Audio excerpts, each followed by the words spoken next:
Hello అండి, నేను మీ Monika, consultant pediatrician from JJR hospitals.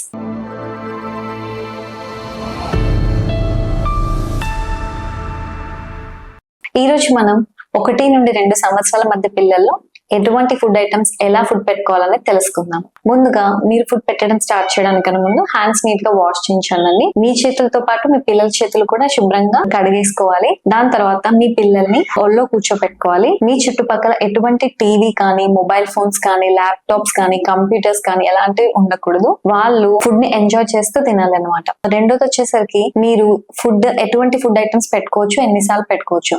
మీరు కనీసం రోజుకి 4 to 5 times ఫుడ్ పెట్టుకోవచ్చు. ఇంకా వచ్చేసి ఎటువంటి ఫుడ్ ఐటమ్స్ పెట్టుకోవచ్చు అంటే మీరు ఇంట్లో వండుకునే అన్ని పదార్థాలు పెట్టుకోవచ్చు అనమాట. నార్మల్ గా మీరు వండుకునే రైస్ కానీ, చపాతీస్ కానీ, ఫిష్ కానీ, చికెన్ కానీ, ఎగ్ కానీ ఏవైనా పెట్టుకోవచ్చు అనమాట. కానీ మీరు ఇందులో తీసుకోవాల్సిన జాగ్రత్త ఏంటంటే ఐరన్ రిచ్ ఫుడ్ ఐటమ్స్ కొంచెం ఎక్కువగా పెట్టుకోవాలండి. ఐరన్ రిచ్ ఫుడ్ ఐటమ్స్ వచ్చేసరికి ఏంటంటే గ్రీన్ లీఫీ వెజిటబుల్స్ అంటే ఆకుకూరలు, బెల్లం, చికెన్, మాంసం ఇలాంటి వాటిలో కొంచెం ఐరన్ అధికంగా ఉంటుంది. ఇవి ఉండేలాగా చూసుకోవాలి. Thank you.